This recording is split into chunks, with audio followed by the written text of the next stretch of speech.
வணக்கம், இது news minute Tamil. நான் ஷபீர் அகமது. பிரைம் மினிஸ்டர் நரேந்திர மோடி மன்னிப்பு கேட்டிருக்க வேண்டும் அப்படின்னா கடந்த 10 ஆண்டுகளாக பல்வேறு பிரச்சனைகளுக்கு அவர் மன்னிப்பு கேட்டிருக்க வேண்டும். ஆனால் அவர் எந்த பிரச்சனைக்கும் மன்னிப்பு கேட்டதா தெரியல.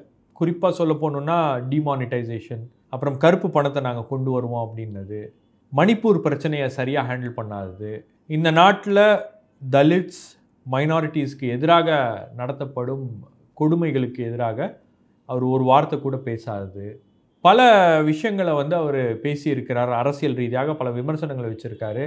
அதெல்லாம் பார்த்திங்கன்னா ரொம்பவே ஒரு குறிப்பிட்ட சமுதாயத்தை டார்கெட் பண்ணி அவருடைய பேச்சுக்கள் எல்லாம் இருந்திருக்கு. அதற்கெல்லாம் ஒருபோதும் மன்னிப்பு கேட்காத பிரதமர் இப்போ ஒரு விஷயத்துக்காக மன்னிப்பு கேட்டிருக்கிறார். அதுதான் மகாராஷ்டிரா மாநிலத்தில் மகாராஷ்டிராவுடைய ஐக்கனாக இருக்கக்கூடிய மகாராஜ் சத்ரபதி சிவாஜியுடைய அந்த சிலை உடைந்தது தொடர்பாக அவர் பகிரங்க மன்னிப்பு கேட்டிருக்கிறார் அந்த மக்கள்கிட்ட. இதே ஒரு எலெக்ஷன் காலகட்டம் இல்லைன்னா மன்னிப்பு கேட்டிருப்பாரா அப்படின்ற சந்தேகம். ஏன்னா பிரைம் மினிஸ்டர் நரேந்திர மோடியை பொறுத்த வரைக்கும் ஒரு விஷயம் அவர் பண்ணுறாருன்னா தன்னை முன்னிலைப்படுத்தி கொள்வார். அது நல்ல விஷயமா இருந்துச்சுன்னா அந்த கிரெடிட் எல்லாம் அவருக்கு போகும். அதுலேயே ஒரு பிரச்சனை வந்துருச்சுன்னா அதற்கு அவர் பொறுப்பல்ல. அப்படி தான் அவருடைய 10 ஆண்டு கால அரசு என்பது நடந்து கொண்டு இருக்கிறது. இப்போது அந்த மன்னிப்பு என்பது கேட்டிருக்கிறார்.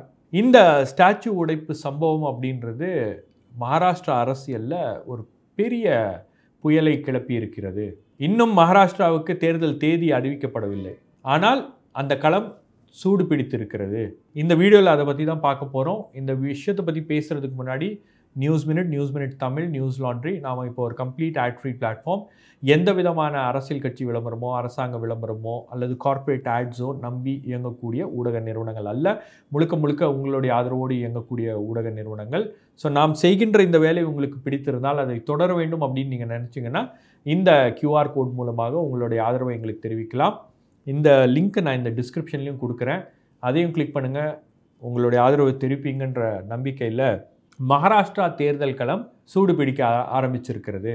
கடந்த ஞாயிற்றுக்கிழமை மகாராஷ்டிராவில் ஒரு போராட்டம் நடந்திருக்கிறது. ஜூத்தே மாரோ போராட்டம்.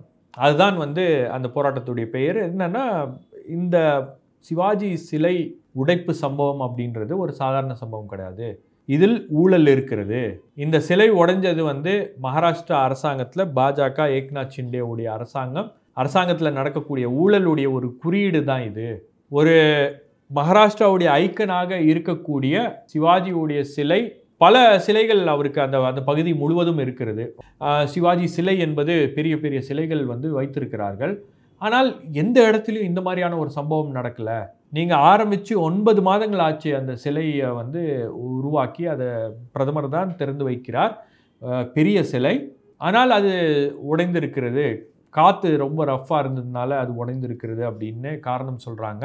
அப்போது அந்த சிலை உடைப்பு சம்பவம் அப்படின்றது மகாராஷ்டிராவில் பாஜகவுக்கு ஒரு பெரிய தலைவலியாக மாறி இருக்கிறது. எப்படி சமாளிக்கிறது அப்படின்னு தெரியல. இதில் கொடுமை என்னென்னா, உத்தவ் தாக்கரே போராட்டம் நடத்துகிறாரு, காங்கிரஸ் கட்சி போராட்டம் நடத்துகிறது, சரத்பவார் போராட்டம் நடத்துகிறார். ஏன்னா இவங்கெல்லாம் பாஜகவுக்கு எதிரான அணியினர். இவங்க போராட்டம் நடத்துகிறாங்க இந்த விஷயம் தொடர்பாக. இன்னொரு பக்கம் பார்த்தீங்கன்னா, உங்களுக்கு ஆட்சியில் இருக்கக்கூடிய பாஜக கூட்டணியில் இருக்கக்கூடிய சிவசேனா, ஏக்நாத் ஷிண்டே தலைமையிலான சிவசேனா, அதுக்கப்புறம் பிஜேபி ஃபட்னவிஸ் கவர்மெண்ட்டில் டெபுட்டி சீஃப் மினிஸ்டராக இருக்கக்கூடிய அஜித் பவாருடைய NCP போராட்டம் நடத்துது. யாருக்கு எதிரான போராட்டம் அப்படின்னு தெரியல. ஏன்னா சைலண்ட் ப்ரொடெஸ்ட் அப்படின்றாங்க. ஏன்னா இந்த சம்பவம், இந்த சிலை உடைப்பு சம்பவத்துக்கு எதிராக அவங்களும் போராடி இருக்காங்க. இது வரைக்கும் அவங்க ஏன் போராடினாங்க அப்படின்றது பிஜேபிக்கும் தெரியல, ஏக்நாத் ஷிண்டேவுக்கும் தெரியல, அஜித் பவாருடைய குழுவினருக்கு தெரிந்திருக்கா என்னன்னு தெரியல. அப்போ இந்த அளவுக்கு அங்கே அந்த விஷயம் அப்படின்றது ஒரு பெரிய விவாதமாக மாறி இருக்கிறது. மக்கள் மத்தியில் ஒரு பெரிய கொந்தளிப்பை ஏற்படுத்தி இருக்குது. அந்த சண்டே நடந்த அந்த போராட்டத்துக்கு கிட்டத்தட்ட ஆயிரக்கணக்கான பேர் அந்த சீ ஃப்ரண்ட் அந்த ஏரியாவில், அந்த தாஜ் ஹோட்டல் இருக்குது இல்லையா, அந்த ஏரியாவில் அவங்க கூடி நின்று அந்த போஸ்டர்ஸுக்கு அவங்க செருப்பால் அடிச்சிருக்காங்க. அந்த அளவுக்கு அந்த கோபம் என்பதை வெளிப்படுத்தி இருக்கிறார்கள். இதை கரெக்டாக எதிர்கட்சி, குறிப்பாக உத்தவ் தாக்கரே, காங்கிரஸ், அதுக்கப்புறம் NCP சரத்பவார், இவங்க 3 பேரும் அங்கே வந்துட்டாங்க. அவங்க தலைமையில் தான் அந்த போராட்டம் நடக்கிறது. ஸோ இந்த அளவுக்கு மக்கள் மத்தியில் அந்த கோபம் இருக்கிறது. அரசியல் கட்சிகள் மத்தியில் அந்த கோபம் என்பது இருக்கிறது. அதை வெளிப்படுத்துவதற்கான ஒரு களமாக இந்த விஷயத்தை அவங்க பயன்படுத்திக்கிட்டாங்க. இன்னொரு பக்கம் பார்த்தீங்கன்னா, உங்களுக்கு பாஜகவிலேயே உள்ளுக்குள் 1008 பிரச்சனை அப்படின்றது உருவாகி இருக்கிறது. ஏற்கனவே அந்த கூட்டணியில் அஜித் பவாரை உள்ளே கொண்டு வந்தது. ஏன்னா ஊழல்வாதின்னு சொன்ன அஜித் பவாரை மீண்டும் உள்ளே கூப்பிட்டு வந்து deputy chief minister, finance minister போர்ட்ஃபோலியோலாம் கொடுத்து அழகு பார்த்தது ஆர்எஸ்எஸ் அதை ரசிக்கவில்லை. அதனால தான் மகாராஷ்டிரா தேர்தல் காலத்தில் ஆர்எஸ்எஸ் பெரிய அளவுக்கு அவங்க வந்து ஒர்க் பண்ணல அப்படின்றாங்க. ரெண்டாவது வந்து அசோக் சவான், அவர் மீது அந்த ஆதர்ஷ் ஸ்கேமில் அவரை வந்து பிஜேபி ரொம்ப டார்கெட் பண்ணாங்க. பட் அவரையும் வந்து உள்ளே கூப்பிட்டு வந்து தேர்தலில் சீட் கொடுத்து போட்டியிட வச்சாங்க. அப்படின்னும் போது ஆர்எஸ்எஸ் அதற்கு எதிராக நாங்கள் வந்து களத்தில் போய் இவங்களுக்காகலாம் வாக்கு கேட்க மாட்டோம், பிஜேபி எடுக்கக்கூடிய நடவடிக்கைகளில் எங்களுக்கு நம்பிக்கை இல்லை அப்படின்னு அவங்க உட்காந்துட்டாங்க. ஸோ இந்த பேக்ட்ராப்பில் தான் அஜித் பவாரை வெளியே தள்ளணும் அப்படின்னா எப்படி தள்ளுறது அப்படின்னு தெரியாமல், உள்ளே வச்சுக்கணும் அப்படின்னா எந்த அடிப்படையில் உள்ளே வச்சுக்கிறது அப்படின்னு தெரியாமல் கொஞ்சம் முழிச்சிட்டு இருக்காங்க ஏக்நாத் ஷிண்டே மற்றும் பிஜேபி. அவங்களால என்ன பண்ணுறது அப்படின்னு தெரியல. இன்னொரு பக்கம் பார்த்தீங்கன்னா கட்சிக்குள்ள பெரிய அளவுக்கு ஒரு அண்ட்ரஸ்ட் அப்படின்றது இருக்குது. ஏன்னா 2024 தேர்தலில் நிறைய பேருக்கு வந்து சீட்ஸ் ப்ராமிஸ் பண்ணி சீட்ஸ் கொடுக்கல, புதிதாக வந்தவர்களுக்கெல்லாம் சீட்டு கொடுத்துட்டாங்க அப்படின்ற அந்த பிரச்சனை. ஸோ மோடியால் தனியாக மீண்டும் அதே நரேட்டிவில் மகாராஷ்டிரா தேர்தல் களத்தை சந்திக்க முடியுமா, அசெம்பிளி எலெக்ஷன்ஸை சந்திக்க முடியுமா?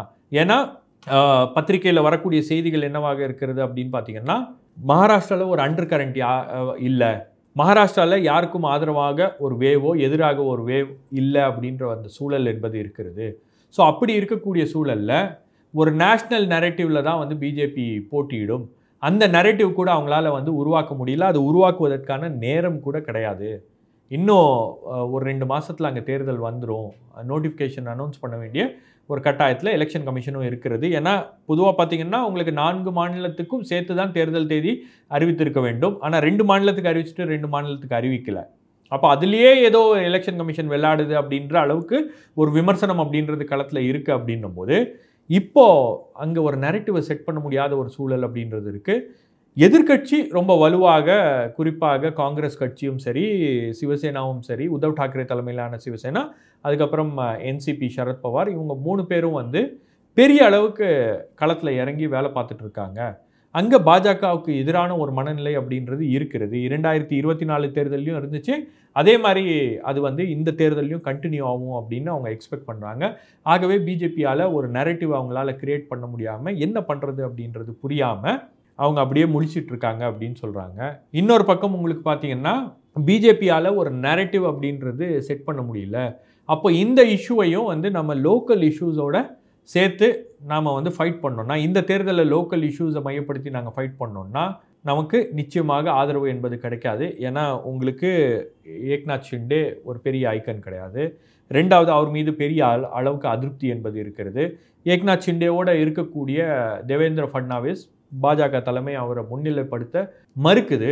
ஆகவே அவரையும் வந்து முன்னிலைப்படுத்தி சிஎம் அப்படின்னு சொல்லிட்டுலாம் வந்து வாக்குகளை கேட்க முடியாது. இன்னொரு பக்கம் அஜித் பவாரையும் காமிச்சு ஓட்டு வாங்க முடியாது. அப்படின்னும் போது ஒரு பெரிய இடியாப்ப சிக்கல் என்பது மகாராஷ்டிராவில் பாஜகவுக்கு ஏற்பட்டிருக்கிறது. இதை எப்படி சமாளிக்க போகிறாங்க, எப்படி சரி செய்ய போகிறாங்க அப்படின்றது தெரியல. பட் இப்போ வரைக்கும் அந்த கள நிலவரம் அப்படின்றது பாஜகவுக்கு எதிராக தான் இருக்கிறது. வருகின்ற நாட்களில் அதை மாற்றுவதற்கு பாஜக பல முயற்சிகளை செய்யும். அந்த முயற்சிகள் கை கொடுக்குமா, பலன் அளிக்குமா அப்படின்றத நாம் பொறுத்திருந்து பார்க்கணும். இந்த சிவாஜி ஸ்டாச்சு விழுந்தது ஒரு மிகப்பெரிய திருப்பு முனையாக மகாராஷ்டிரா தேர்தல் களத்தில் அமைந்திருக்கிறது. இதை மையப்படுத்தி இதை ஒரு சென்ட்ரல் தீமாக மாற்றி காங்கிரஸும் உத்தவ் தாக்கரேயும் சரத்பவாரும் தேர்தல் களத்தை சந்திக்க போகிறார்கள்.